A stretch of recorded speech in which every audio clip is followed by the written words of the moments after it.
crystal clear waters, sailboats. I'm here at Mindarie Marina, just 40 minutes north of Perth CBD.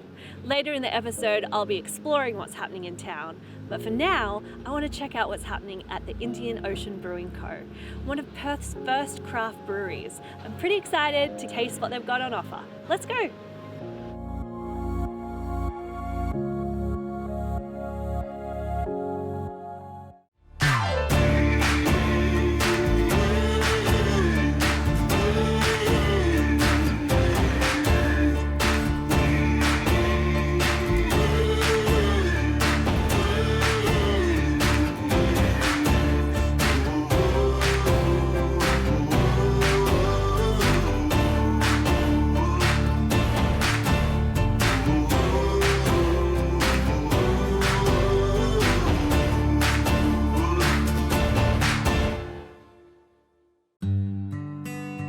We're travelling down the coast of Western Australia, exploring all things food and beverage. A little later, I'm heading into the city for a classic pub dinner, but first, I'm taking in the sun by the water. Just 30 minutes north of Perth, the Marina Mindarie is the perfect waterside destination. Along with all things boating, there's a range of dining and entertainment venues, so it's the perfect place to enjoy a leisurely drink or a meal next to the water. And today, I'll be doing just that at Indian Ocean Brewing Co. First up, I'm meeting the head brewer Tom, out in this glorious weather. You're the head brewer here at Indian Ocean Brewing Co? I am, welcome. Lovely. How long have you been brewing? Been a commercial brewer for almost 10 years now. Wow. Yeah. And how long here at Indian Ocean? At Indian Ocean, I've been here for about 3.5 years. Created in 2005, Indian Ocean was one of the first microbreweries in the state and has remained local and independent. A few upgrades here and there that has increased our production, and also spreading further out for, where we're on tap around WA. And you're in a beautiful location here on the marina. We do, yeah. We've got this beautiful boardwalk that runs the whole way along the marina, so we quite often have festivals here. We do a big beer festival called Boardwalk Beer Festival, where we line the boardwalk with marquees full of different breweries from around WA, and nice. People get to showcase their beer, and Yeah, have a good time by the sea. Yeah, exactly, yeah. Here next to Indian Ocean Brewery, we have a lovely hotel above us. It's basically a resort with a pool bar and a couple of different bars around the place. We've got another pub across the way. It's a marina, so we're filled with boats with people going out fishing all the time, but a lot of scuba divers and everything like that. Feels like you're really out of the city here too. Yeah, it doesn't feel like we're close to the city at all, but it's still, just a stone's throw away, so. Yeah, perfect. Well, I'd love to have a look inside if we can go check it out. Yeah, let's go have a look. Great.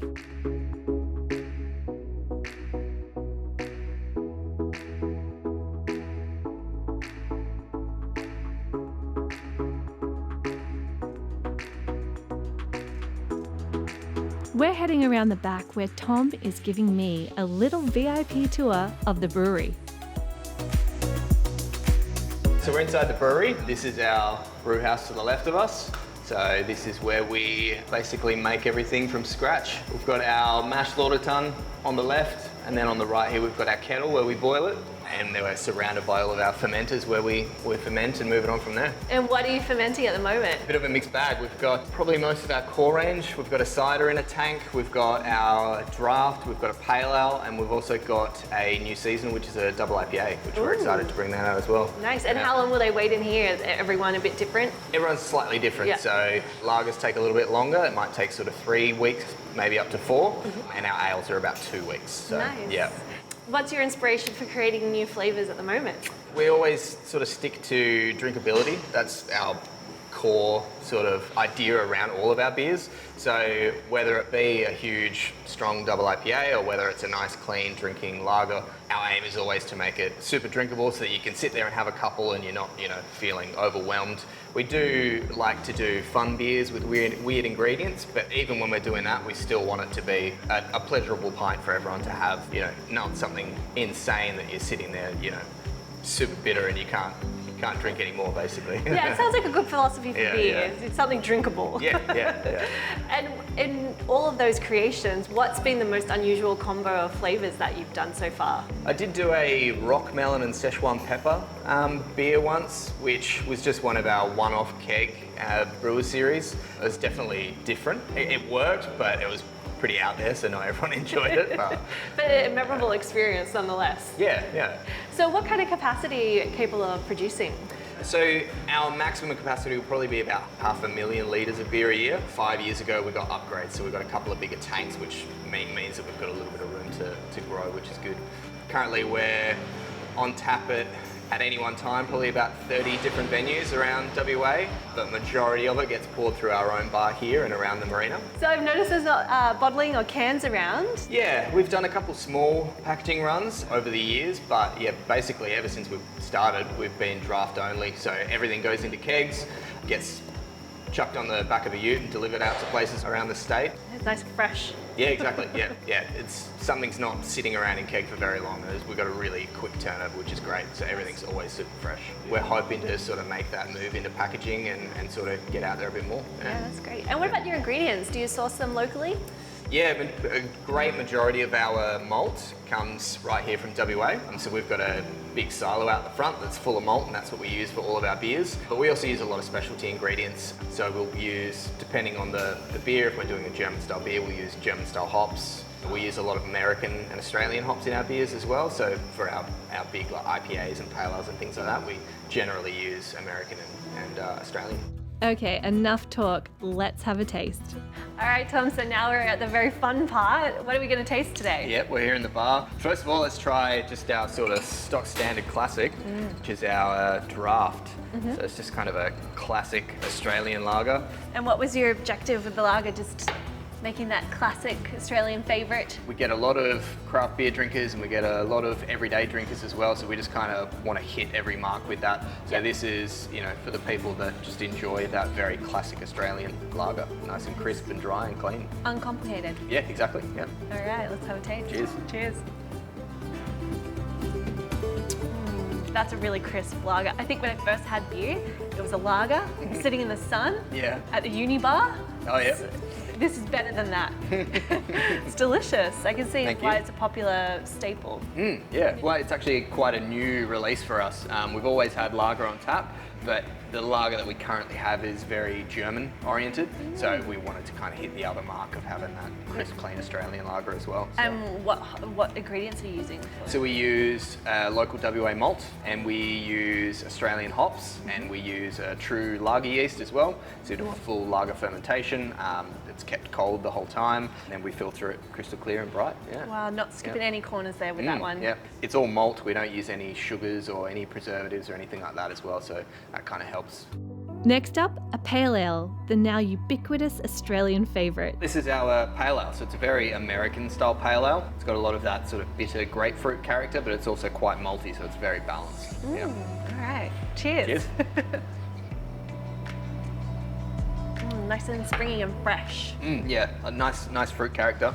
One of the hops that we use in it is called Mosaic, and it's got a lot of sort of fruit components that kind of different from just your basic grapefruit that you might get.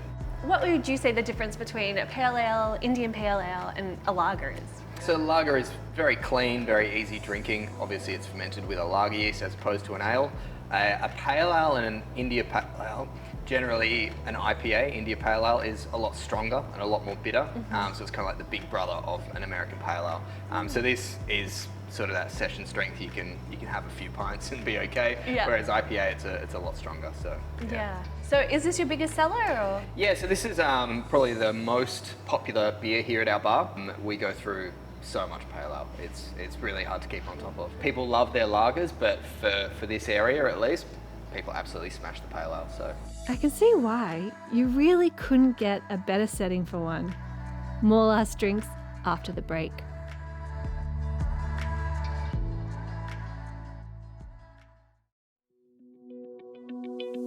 I'm just north of Perth at the Marina Mindarie, at the very aptly named Indian Ocean Brewing Company.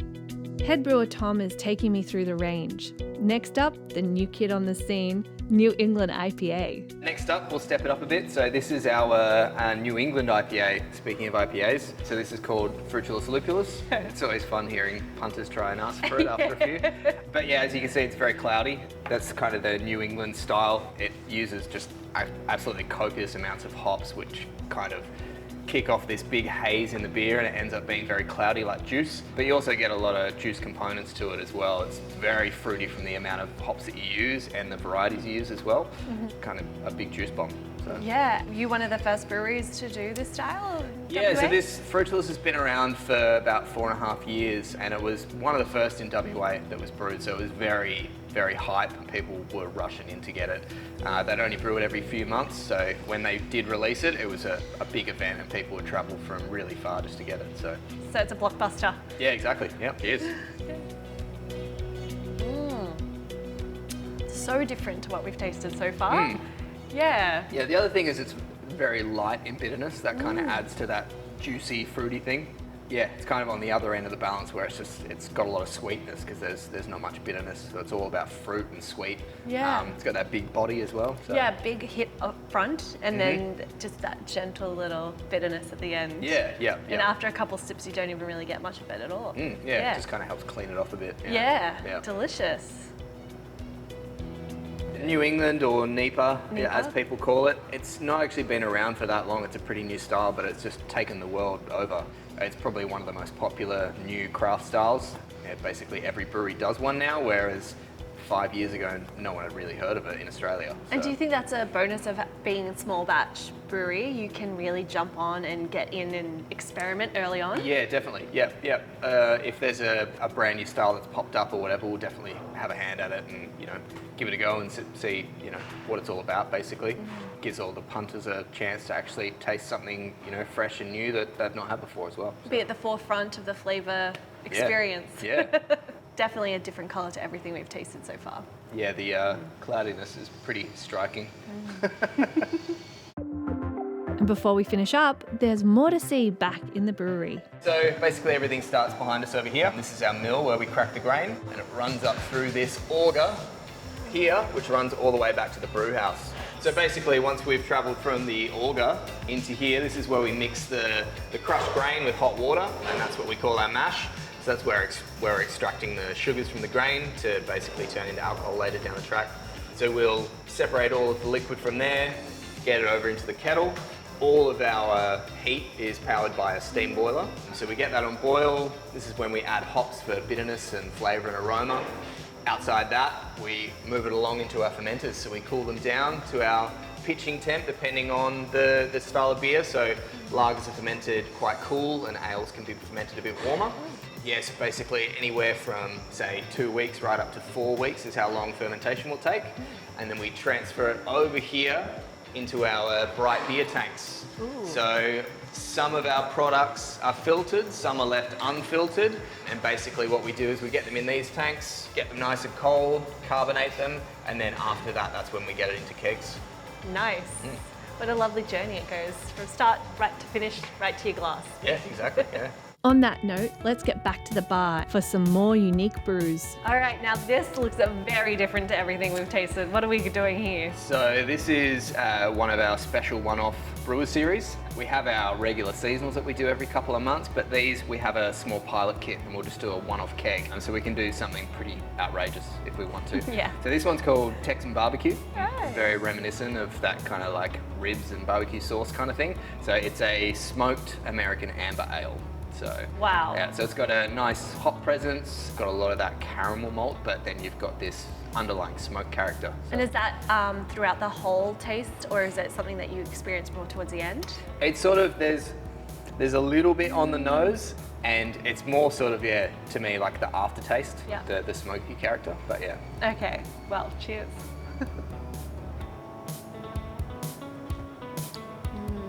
Yeah, just a delicate smoke. I'm not feeling like I'm eating amber or something. Yeah. It's really nice. It really accentuates all the other light flavors that are in there, so it's quite rounded. Yeah, I think the smoke kind of carries through and just gives you something interesting. Otherwise, it's not an outrageous style American amber ale. It's got that kind of caramel and the hoppiness, but yeah, the smoke kind of makes it fun. So, it makes it a little bit different. And how's this selling? Are people enjoying it? We have an event every month, and so we'll put on a couple of these just to give people something fun for that event every month. It's called a Battle of the Brews, where we get another brewery in and we kind of put 3 beers against each other. Oh, nice. Get all the punters to vote on their favourite beers, and then we crown a winner at the end of it, so yeah. And what was your inspiration coming up with this one? I've always been a huge fan of smoked beer, specifically like Rauch beer from Germany. I just love that smoky character, and it's not a very popular style of beer, but I love it. I just thought that it would work really well in this style, and I'd never done it before, but that's the fun of Brewers Series, is we just kind of do what we want and see what happens. how long did it take you to get to this final product? This was the first one.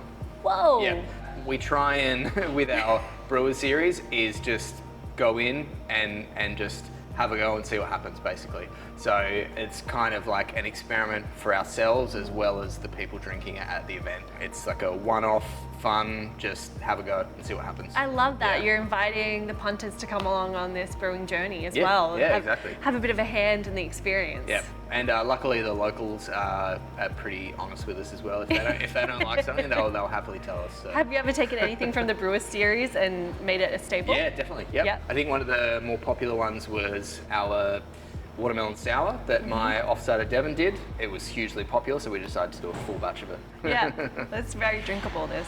Yeah, I like it. Yeah, it's tasty. Okay, I probably should get something into my stomach. And luckily, the kitchen has plenty on offer. And plenty I received. I've got a tasting paddle. Steak sandwich, cauliflower, pie, calamari, chips. Okay, you get the idea. So I've got my gorgeous spot here. I think I'm going to settle in, eat a lot of this food off camera. Imagine I own one of those boats. Have a lovely afternoon. Cheers! Don't go anywhere. More last drinks after the break.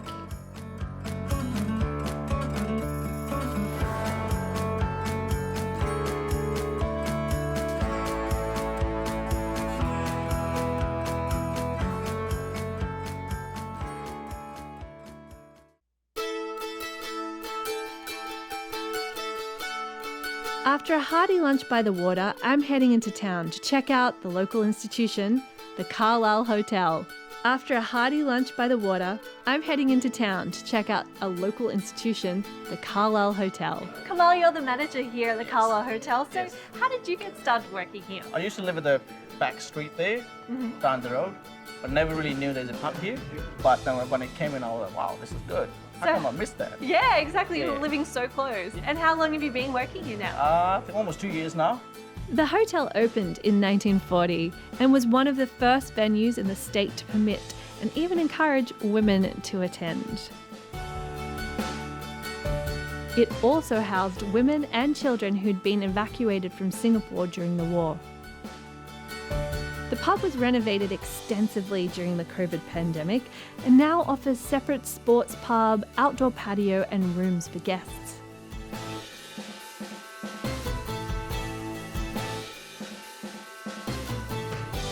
It also has a great range of activities and, of course, food and drinks. Feels like a really warm, friendly vibe in here. It is. The Carlisle also has a distillery, so Kamal is keen to show me their range. And just like that, it's magically appeared. That's it. I love it. It is, yes. It's the best kind of present. Yes, it is. There's more coming though. Oh, Yeah. all right. So what do we have here? All right, so we got this 4 types of gin over here. This is pink, make me blush, pink gin. Yeah, great. And what's in here? It's a sweet, playful gin with berry flavors from the strawberry gum and fresh raspberries along with a hint of citrus. So strawberry gum. So it's Yes. a native ingredient as well. Yes, it is. Lovely. So give us a try.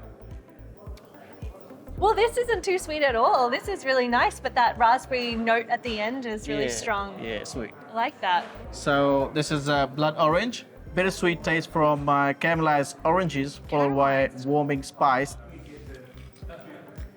This is something I personally drink in summer. Yeah. And I drink it a lot. Yeah. And next morning you want water. Yeah. But I can see what the tasting note talked about, that zest at the end. which is And nice. it's brilliant recipe and it's brilliant taste, you know. 9 out of 10 times people are like, oh, we love it. Swap over. Yeah, better, yeah. So like, cool, there you go.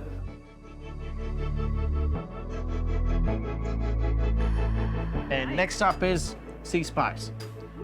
That sounds different. A bold gin with the minty coolness from the river gum and earthiness from the sea parsley. Sea parsley. Yes.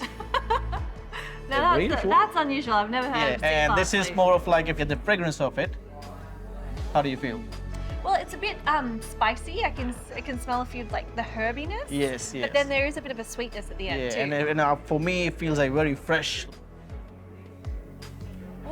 How does It's that go? really smooth. Is it? Yeah, I think so. Maybe I've been drinking too much gin, but I think it's really smooth. No, that's good. That's how it is. Definitely tastes there is that it's Freshness the of earthiness as well, like the herbs. and sea stuff. parsley. Yeah. Yeah. Nice. Next up is Dot's Drop. So this name, as I said before, in 1942, when Dot Fulp took over the bar, she trailblazer. deserves a bit of it. We've given her a bit of a tribute for that. Dot's Drop. Dot's That's Drop. her name. She was I Dot's love it. Fulp. So you Yeah. think she'd probably be a big fan? She had to be, I think so. Working in a pub, working in the alcohol industry, you love it. Yeah, exactly.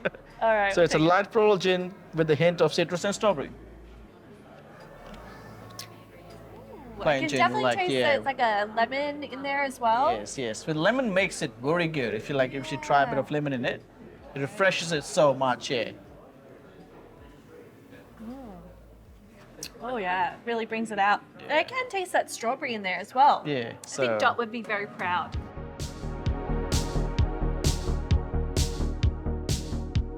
And it's not just gin. And just like that, we've There got you go. vodka. That's it. I'm It's a very vodka tour excited. now. In front of you, you can see all those tiny bottles. This is pink surprise. It changes color from purple to something else, which I'll show you. And there's a plain vodka, which it's always been amazing response for that too. Put the tonic in it, in the glass.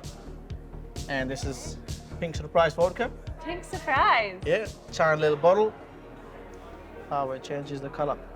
See how it went bit Oh yeah, went from pink up there? yeah. That's a bit of fun. Yeah, so when they mix it with the anything like tonic, instantly changes its color. Now, magician never gives up their secrets. That's so. it, yeah. Try this one. Yes. You're good to okay, go so with it that. looks so gorgeous as Yeah. well. Oh yeah, that's Classic. pretty good. Yeah, classic. Classic. A little Yeah. bit sweet still. Yes. Like a little tiny. Oh, that's tiny be bit the of tonic as sweetness. well. Could be the tonic. Yeah, so- that's really nice. There you and go. then the And then you have another vodka if you're Yeah. gonna have like a taste as it is, and I'll shake a cocktail for you for that.